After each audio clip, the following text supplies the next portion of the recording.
Good evening. Welcome to Divine Speech in African Traditionalism. I am your host, Augustine Ayinibisah, Ayelah. To seek permission to speak, I rise before my father and my mother, the two individuals who taught me right from wrong. I rise before my grandfather and grandmother, whom I call my ancestors, or should I say, my first ancestors. I rise before the deities, the land deities, the water deities, and the sky deities. I rise before the goddesses, especially the goddess Ma, to give me balance in conducting this interview so that my guests and I can inform without offending any human being. I rise before the gods, especially the god Yehuti, the god who taught human beings how to read and write, to sharpen our eyes and tune our ears, so that we know what we see, understand what we hear. Finally, I rise before the supreme being, Amun-Re, whom my tradition calls Naswt, to grant us strength, wisdom, and staying power to complete this interview with success. With this prayer, I know I'm permitted to speak. We are back on round 2 of my interview with Ra Sankhu Kheper, the high priest of the temple of Anu. And as I told you earlier, I would rather prefer to call you Na. So Na, just as libation is the centerpiece of African traditionalism, music forms an important part of that traditionalism. Can you explain why? Well, in our tradition, music is not just music instruments. Those are physical expressions of the most supreme instrument, which is the voice. In the Kemetic tradition, the voice is called Keru, and the symbol for Keru is a paddle. Okay. So if you're on a boat, you need a paddle to get you from one destination to the next. Okay. So in the African languages, they're often very melodic, and they have phonetics and guttural inflections. They're very rhythmic, so just the act of speaking is music in the African tradition. So as Keru transports you from one state to the next, it's talking about the voice can make you shift from one level of consciousness to the next level of consciousness here. Hence you have the word trance, as in transformation and transition. Right. So the voice in chanting shifts you into a more reverent state of mind. So with one individual could shift their own self into a more reverent state of mind, then you have corporate worship with a group of people, and that enhances and affects the environment even more. And then you can add the drums and the flutes, and then it becomes a powerful transformative experience through the principle of vibration that is led by the Keru. Right. I just noticed that you used the word powerful. But there's power in music. True. Music can send people to war. True. Music make people mourn. Make love. Which particular god or goddess brought that to being? Because we are talking about the god Yehuti who taught her how to read and write. Is there a particular god or goddess who brought music? Well, that's usually associated with two different, what we call Neteru, and I think I won't want to go back on my old, I'm gonna call them by their proper names. Okay. Somebody else would say Hathor, or we would say Heteru. She's the goddess of music, joy, and having fun, and all the things that music inspires. That's the feminine expression, and the masculine expression would be a Neteru called Bes. Okay. And it's a short ditty from Nubia, actually. And he actually carries the drum, and he usually accompanies Kheper, and they use music to dispel negative energy, especially when they're celebrating birth, and they use it to dispel illness and sickness and keep the vibration up. In all things that I do, I pay homage to my father and mother, to my ancestors. There's one ancestor in the political realm that I'm very grateful for making me who I am today. This ancestor is Dr. Kwame Nkrumah. In his lifetime, his goal was to unify the entire black race. In your position as a leader of the Kemetic spiritual houses in the tri-state area, is there a chance that there will be unity within the houses in the USA with one spiritual leader? That's a serious challenge, but it's a serious charge. But in the Kemetic tradition, that's how it always was. There was always the chief, there was always the king, but we've appeared to have gotten away from that. In the Kemetic tradition, there's a charge that every Kemite worth their salt knows, and it's called Simatawi, the unification of the two lands. So it's the unification of all the tradition under at least one concept of leadership. And so yes, all Kemites are striving for that, but we have to get over our aversion of organization. Whether it's organization of religion or anything. If we come from a culture that's mastered organization, we go back to the religious accomplishment, wealth, and achievement that comes from mastering organization. You can't have a military without organization. You can't have a priesthood or a spiritual system without organization. So we have to get away from our aversion of organization. And also,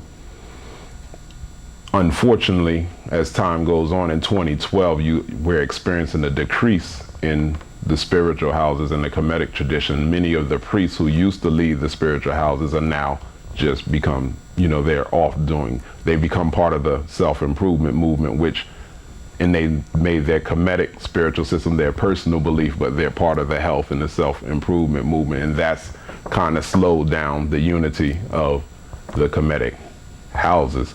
So we're attempting at the Temple of Anu we're attempting to remedy that by when we have the Kemetic Restorative Retreat every year. We do the Feast of Sekhmet.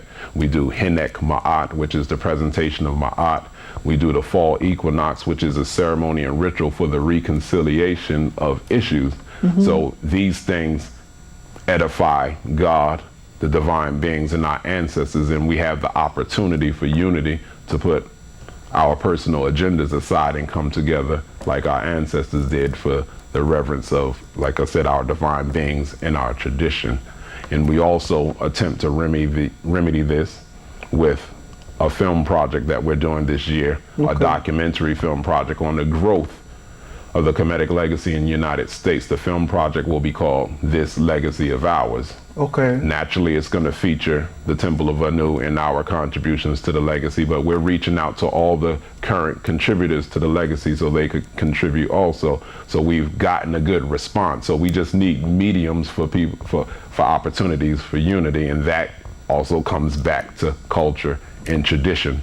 Because when I meet a Kemite on the street, I ask, where do you go to worship? We were having a conversation before, where do you go to worship? Where do you go to fulfill your African communal duties? You have the outer community, which are not really aware of tradition at all. And then you have a bunch of individuals that are like yourself out there, but we have no common place to come and worship and be that community. So the Temple of Anu, part of our mission statement is to bring back that forum where we could do that, and when we put our personal agendas aside.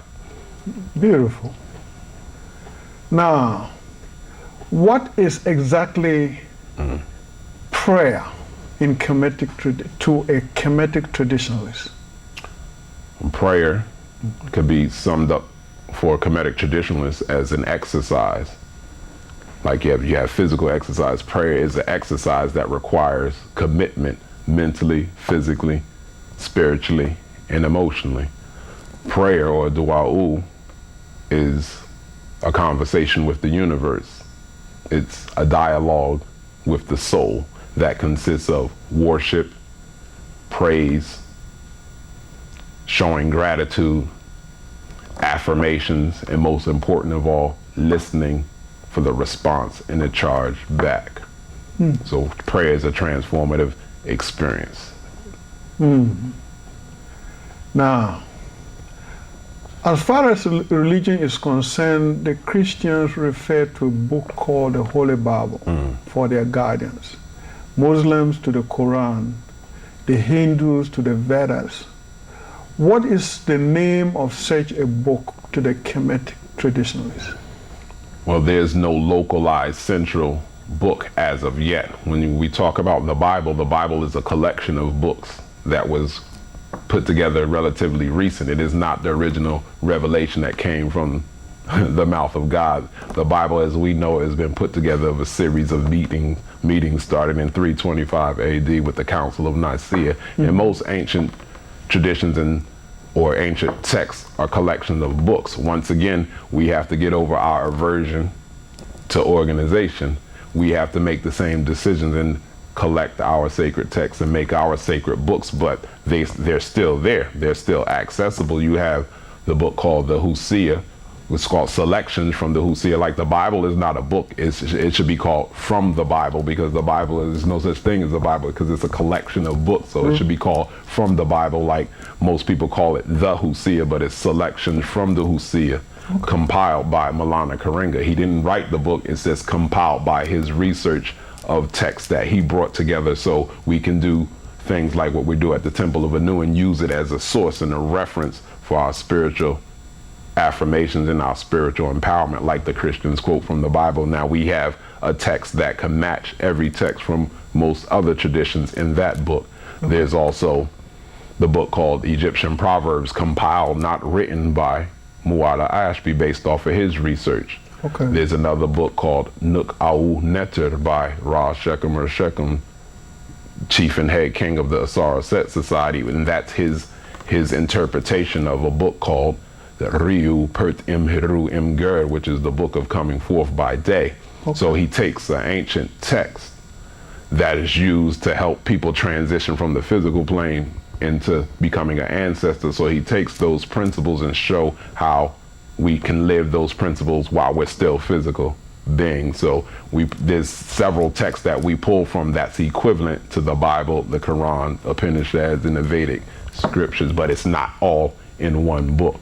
So at a communion, you could see me pick from several texts to make my point, but I don't have to, even though we understand that the originators of the Bible were black, I don't have to take from those sources. I could find everything that we usually refer to from the Bible or the Quran. I could find them in those several texts that I just mentioned. I see.